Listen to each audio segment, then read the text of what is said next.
준비되다는 것은 우리가 준비한다는 것을 의미하는 것이 아닙니다. 하나님께서 말씀하시는 그 사람이 하나님 편에서는 준비된 사람인 거예요. 누가복음 2장 8장은 단순한 상황 모사가 아닙니다. 그 지역의 목자들이 밤에 밖에서 자기 양떼를 지키더니, 자, 이 짧은 구절 한 구절 안에 복음이 흘러가는 방향, 하나님의 선택 방식이 담겨 있습니다. 여러분, 여기서 보면 양떼를 지키더니라고 했잖아요. 이 지키더니에 해당하는 헬라어 그레고레오라는 단어예요. 이것은 단순히 어떤 잠을 자지 않고 깨어 있었다라는 뜻이 아니에요. 이 단어는 하나님으로부터 위임받은 것이 아니라 누군가에게 위임받은 것을 책임 있게 감당하며 깨어 있는 상태라는 거예요. 우리가 일을 할 때도 어떤 사람들은 정말 작은 일인데도 밤을 새워 그 일을 감당하는 사람을 봅니다. 곧 하나님의 뜻에 민감한 마음의 자세가 바로 그레고레오입니다. 하나님의 뜻에 민감한 마음의 자세. 목자들은 양을 지키고 있었지만 사실 하나님은 그들의 마음과 그들의 마음의 중심을 보고 계셨던 거예요. 여러분, 깨어있으면 단지 인간의 어떤 경건함을 말하는 거예요. 깨어있었다고 저 사람이 경건하다 이렇게 말하지는 못합니다. 깨어있으면 하나님의 임재에 대한 감각을 잃지 않은 상태예요. 그래서 선줄로 알면 넘어질까 두려워하라는 말은 너희에게 하나님께서 복을 주셨을 때 너희는 항상 깨어서 넘어지지 않도록 하나님의 뜻이 무엇인지를 감지할 수 있는 그런 상태를 항상 유지해야 한다라는 그런 말씀입니다. 예수님은 겟세마네에서 제자들에게 뭐라고 말씀하셨습니까? 마태복음 26장 41절을 보면 이렇게 되어 있어요. 시험에 들지 않게 깨어 기도하라. 시험에 들지 않게 깨어 기도하라. 여러분, 여기서도 바로 목자들에게 사용된 그 그레고레오가 사용된 거예요. 왜 그렇습니까? 하나님의 임재는 언제나 그분의 백성 가운데 오시지만 누구에게나 동일하게 은혜로 주어지지만 그분의 말씀은 깨어있는 자만이 알아들을 수 있기 때문에. 목사도 마찬가지입니다. 장로도 안수 집사도 그분들의 어떤 신앙이 이렇게 오래되고 하나님을 경험한 어떤 간증들이 귀에도 깨어있지 않으면 어느 순간 하나님의 말씀은 정말 새로운 신자, 뜨겁게 불타오르는 그 신자들의 어떤 가슴 속에 하나님께서 말씀하실 수도 있는 거예요.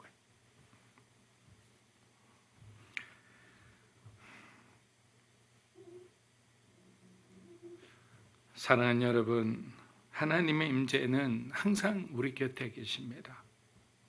그렇기 때문에 우리가 이 세상의 분주하고 시끄러운 가운데서 그 목소리, 그 음성을 놓쳐서는 안 되는 거예요. 왜? 세상은 계속 움직이잖아요. 새로운 변화를 맞이합니다. 그에 비춰 교회도 굉장히 왕성하게 활동합니다. 그런데 하나님의 그 말씀에는 왜 이리 둔감한지 모르겠습니다. 솔직히 우리는 너무 많이 듣습니다. 복음을 자유롭게 듣는 대한민국 같은 나라가 어디 있습니까? 무슬림 같은 나라나 굉장히 공산권 국가나 이런 데 가 있는 선교사님들은 정말 하루하루가 두려움 가운데 살아갑니다. 그런데 많이 들었으면 많이 응답해야 되는데 많이 들은 데 비해서 우리는 너무나 적게 응답합니다. 그러나 목자들은 달랐던 거예요. 어둠 속에서도 그들은 깨어있었고 아무도 보지 않는 들판에서 자신에게 맡겨진 일상과 사명을 감당했다. 자, 여러분에게 주어진 일상에서의 어떤 사명은 뭡니까? 어떤 사람은 회사에서 어떤 직책이겠죠. 그 직책조차도 충실하게 책임감을 갖고 해야 된다라는 거예요. 그리고 교회에 와서 교사라는 직분이면 어떤 나에게 중요한 어떤 약속이 있더라도 그 주일에 그 시간만큼은 하나님과의 약속이니 지켜야 한다라는 거죠. 그래서 성경의 흐름은 뭘 반복해 주느냐? 자신에게 맡겨진 일상과 사명을 묵묵히 감당하고 있는 것을 하나님은 지켜보고 계신다. 그들의 성실함을 보고 그들의 책임감을 보고 그들의 마음의 중심을 보신다는 거예요. 사무엘은 여러분 성전에서 잠든 엘리 곁에서 그를 부르는 하나님의 음성을 들었습니다. 다니엘은 제국의 한복판에서도 타협하지 않고 깨어 있었습니다. 하박국은 말합니다. 하박국 2장 1절입니다. 내가 내 파수하는 곳에 서며 성루에 서리라. 자, 깨어 있는 사람의 모습. 여러분, 항상 하나님은 자리를 지키는 자에게 자신의 뜻을 보여주고 알리지요. 성경 어디에도 하나님은 잠든 사람에게 말씀하셨다는 기록은 없습니다. 신약도 동일합니다. 마태복음 24장 42절입니다. 그러므로 깨어 있어라. 어느 날에 너희 주가 임할런지야. 이처럼 복음은 언제나 깨어 있는 자에게 임하고 그들에게 약속의 말씀을 주시고 그들에게 사명을 주시는 거예요. 그러나 그날 밤 예루살렘은 완전히 잠들어 있었습니다. 성전도 제사장도 종교 시스템도 모두 고요했습니다. 하늘이 열려 천사들이 찬송하는 그 순간에도 예루살렘은 침묵했어요. 아마 제사장들은 드르릉드릉 코를 골며 잤을지도 몰라요. 하나님이 말씀하시는데 하나님의 아들이 성육신하신 그 영광스러운 순간에도 이 세상의 그 지금으로 말하면 교회와 목사와 섬기는 그 모든 중직자들이 잠들어 있었던 거예요. 여러분, 그렇다고 깨어있음이 어떤 부지런함을 의미하는 것이 아니라 깨어있으면 이렇게 표현할 수 있어요. 하나님의 오늘도 나에게 말씀하실 수 있다는 그 믿음의 긴장인 거예요. 그래서 깨어있다는 거, 하나님께서 오늘도 내게 중요한 말씀을 하실 수 있는데 내가 이렇게 산만해서는 아니지, 내가 이렇게 세상에 빠져 있어서는 안 되지. 그러면서 자기를 추스리고 자꾸만 말씀 앞에 예배 가운데 자기를 이렇게 몰아넣을 수 있는 그런 어떤 거예요. 허리에 띠를 띠고 등불을 켜고 있으라는 주님의 말씀처럼 하나님은 깨어있는 자에게 당신의 말씀을 맡기시기 때문에 오늘 우리의 문제는 지친 것이 아니라 사랑과 은혜에 너무 익숙해졌고 죄에 대해 너무 무감각해졌다라는 사실입니다. 이게 이제 일반적으로 크리스찬들이 통계를 냈을 때 가장 일반적으로 나오는 그런 결과입니다. 하나님의 사랑과 은혜에 너무 익숙해져 버렸고 또 그 가치가 점점 이렇게 내려가는 거예요. 너무나 감사했던 것들이 이제는 감사, 그리고 나중에는 그렇게 하고 지나가는 거예요. 그러면 여러분, 이제 우리가 정말 물어야 할 질문이 있는 거예요. 내게 하나님이 지금도 말씀하고 계시고 있다면 나는 그러면 지금 그 음성을 들을 수 있는가라는 질문에 여러분에게 지금 하나님께서 말씀하고 계시는데 내가 혹시 못 들은 것은 없는가? 주님이 오늘 나의 일상 속에 찾아오신다면 어떤 사람의 손길을 통해, 어떤 사람의 말을 통해, 어떤 가난한 어떤 노숙자의 모습을 통해 예수님이 찾아오셨는데도 나는 그분의 발걸음을, 그분의 찾아오심을 알아차릴 수 있을까라는 거죠. 바쁘게 돌아가는 그 삶의 소음 속에서 그 소리 넘어 들려오는 그 하나님의 숨결을 우리가 감지할 만큼 내 영혼은 깨어 있는가라는 질문을 우리가 오늘 함께 해봤습니다. 왜냐하면 이 질문에 대해 우리가 이렇게 대답해야 되는 이유는 하나님은 오늘도 말씀하시고 우리는 오늘도 들을 준비가 되어 있어야 하기 때문에, 그래야 우리가 힘을 얻죠. 그래야 우리가 바른 길을 가죠. 그래야 우리가 다시 일어날 수 있잖아요. 근데 듣지 못하면 누구에게서 힘을 얻습니까? 여러분 다 경험해 보셨잖아요. 사람에게 의지해 봐야 그것이 오래 가지 않잖아요. 그 순간뿐입니다. 또 서로 의가 상하면 또 서로가 갈라져요. 원수처럼 그냥 그렇게 돼버리는 거예요. 그래서 우리가 의지할 분은 오직 하나님밖에 없다. 그래서 하나님께 깨어있는 자가 되는 것이 바로 올바른 성도의 삶이다라는 것입니다. 둘째, 그들은 말씀을 믿고 움직였다라는 거예요. 믿고 움직였다. 자, 누가복음 2장 15절 16절 한번 읽어보겠습니다. 천사들이 떠나 목자들이 서로 말하되 이제 베들레헴으로 가서 이 이루어진 일을 보자 하고 빨리 가서 구유에 누인 아기를 찾아. 여러분, 성경이 우리에게 분명히 말하는 사실이 하나 있습니다. 그것은 믿음은 인간의 결단이 아니라 하나님의 선포에서 시작된다는 사실입니다. 원론적인 부분을 이야기하는 거예요. 복음은 결코 인간의 어떤 준비된 상태, 큰 공로를 얻었고 굉장히 높은 도덕성을 가졌기 때문에 하나님께서 그를 구원하거나 그들에게 믿음을 주시는 건 아니죠.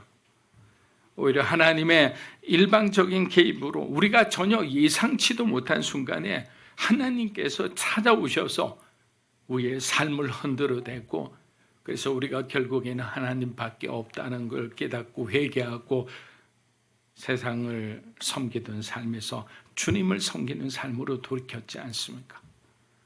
그것을 우리는 우리의 삶의 순리 가운데 하나님의 개입하신 섭리적 사건이라는 거예요. 그래서 순리는 인간의 삶이에요. 그냥 째깍째깍 돌아가는 어떤 시계초에 따라서 그냥 흘러가는 삶이 순리의 삶이라면, 섭리라는 것은 하나님께서 인간의 시간에 개입하신 사건인 거예요. 그때는 우리는 충돌이 있고, 그때는 회개가 있고, 그때는 우리의 변화가 있고 회심이 있는 거예요. 그런 시간을 우리는 모두 경험합니다. 그날 밤 목자들은 하나님을 찾았을까요? 찾지 않았어요. 그들은 기도를 한 것도 아니고 금식을 한 것도 아니었어요. 단지 어둠 속에서 자기 일을 하던 평범한 사람들이었습니다. 여기서 여러분들이 목자라고 생각해 보시면 되는 거예요. 평범하게 그냥 내게 주어진 어떤 일을 교회든 어떤 직장이든 그렇게 하고 있었던 거예요. 그런데 그들에게 하나님의 말씀이 임한 거예요. 그리고 그들은 움직였습니다. 그들은 말씀이 진짜인지 의심하지 않았습니다. 여러분, 여기가 가장 중요한 거예요. 우리는 그냥 무슨 소리를 들으면 의심하고 보는 거예요. 예전에는 막 검색하다가 요즘엔 챗 GPT 막 눌려가지고 이게 맞는지 확인하고 그렇게 해요. 그럼 복음이 바로 이것이 사람을 움직이는 방식이에요. 복음은 감동을 넘어서 뭘 주느냐? 우리의 변화를 주고 우리에게 결단을 주고 우리가 행동하게 하는 거예요. 그리고 그 행동은 바로 언제나 하나님의 선포를 진리로 받아들이는 바로 우리에게 하나님 주신 예수 그리스도 안에서 주시는 믿음에서 시작되는 거예요. 본문에 이렇게 말하는 거예요. 그들이 뭐라고 이야기합니까? 이제 베들레헴으로 가자라고 하는 거예요. 갈까도 아니에요. 가면 뭐가 있을까라고 말하지 않아요. 이제 베들레헴으로 가자. 왜? 천사가 말하는 것을 그대로 믿었기 때문에. 여러분, 그것은 한번 확인해 보자도 아니었고 이미 이룬 일을 보자라는 고백이었죠. 대단한 고백 아닙니까?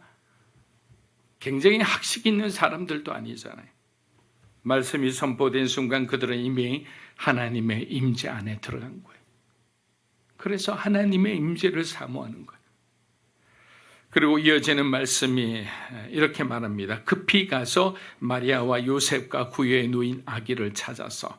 자, 급히 가서라는 해당하는 이 헬라어 스페우도라는 단어예요. 스페우도. 이것은 단순한 어떤 속도나 열심을 의미하는 게 아니에요. 이 단어는 마음 깊은 확신이 망설임 없는 행동으로 이어지는 영적 반응이라는 뜻이에요. 마음속에 깊은 확신이 망설임 없이 지체 없이 베들레헴으로 가자라고 하는 거예요. 은혜 받으면 이렇게 하는 거예요. 그래서 은혜 받은 사람을 정상적인 사람은 이해하지 못하는 거예요. 왜 학교를 그만둬? 왜 그 좋은 학교를 그만두고 왜 신학교를 가? 신학교를 갔으면 그곳에서 좋은 큰 교회에서 목회를 하지. 왜 오지의 교회를 가? 왜 선교사로 나가? 이렇게 생각하는 거예요. 부모님들도 마찬가지예요. 자식을 생각하면. 근데 우리의 삶의 스페우도 하나님의 그 뜻이 마음 깊은 곳에서 확신이 드니까 망설임 없이 행동하게 되는 거예요. 하나님의 영광을 보게 되니까 망설임 없이 행동하게 되는 거예요. 그동안 계산하고 의심하고 확인하고 또 확인하고 그래야 내 마음이 안정이 됐던 그 사람이 은혜를 받으니까 그 임재 안에 있으니까 망설임 없이 행동하게 되는 거예요. 사랑하는 여러분, 진짜 믿음은 많은 생각 끝에 구심 끝에 나오는 계산된 결론이 아닙니다. 그건 진짜 믿음이 아니죠. 내 생각이죠. 진짜 믿음은 하나님의 은혜 앞에 내 마음이 활짝 열리는 순간에 나오는 거예요. 내가 모든 걸 아는 것 같다가도 항상 우리가 어떻게 고백하는지 아세요? 하나님, 제가 틀렸습니다. 주님이 항상 옳습니다 라고 고백하며 그렇게 울며 회개하는 거예요. 주님이 항상 옳습니다. 예전에는 텔레반젤리스트가 미국에서 70년대, 80년대에는 이 텔레비 전도자들이 어마어마한 영향력을 가졌어요. 그 중에서 진 베이커라는 기독하지 않는 분인데 그분이요 텔레비를 한번 틀면 수백만 명이 텔레비를 시청했어요. 그래서 그 시청하고 난 뒤에 그 다음에 헌금하라고 이렇게 나오면 헌금이 수천만 달러씩 이렇게 들어왔던 거예요. 그래서 나중에 이 사람이 타락하고 난 뒤에 이제 그 집에 가니까 그 애완견, 지금으로 말하면 반려견이죠. 그 반려견의 집에 에어컨이 달려 있다라는 것도 막 이슈가 돼가지고 소위 말하면 가십거리로 막 전달되기도 했어요. 그렇게 목사인데도 엉청망청 썼던 거예요. 그래서 그 사람이 이만한 책을 썼어요. 저도 그때 그 책을 구입해서 했는데 왜 중간에 회개하고 가톨릭이라면 고해성사 다 하고 난 뒤에 시간이 한참 흐른 그 책 제목이 I was wrong이었어요. 하나님, 내가 틀렸습니다. 주님이 내게 은사도 주시고 능력도 주시고 말씀도 잘 전할 수 있게 해주시고 사람들에게 많은 인기도 얻게 하시고 그래서 돈도 벌게 하시고 좋은 집에도 살게 하셨는데 제가 하나님을 놓쳤습니다. 내가 하나님이 틀리신 게 아니라 I was wrong이라니까 내가 틀렸습니다. 여러분, 성령 충만한 사람은 바로 이런 고백이 있는 거예요. 당신이 틀렸어 라는 게 아니라 여보, 내가 미안해. 내가 틀렸어. 아들아 미안해. 아빠가 틀렸어. 그렇게 고백하는 거예요. 오늘 설교를 준비하던 중 옥하는 목사님께서 오래전 설교하신 영상 클립을 보게 됐는데 영적 리더들에게 경각심을 주는 말씀이었어요. 말씀의 요지는 성도를 탓하지 말고 목회자가 하나님께 먼저 바로 서라는 거예요. 그러면 다 잘 된다.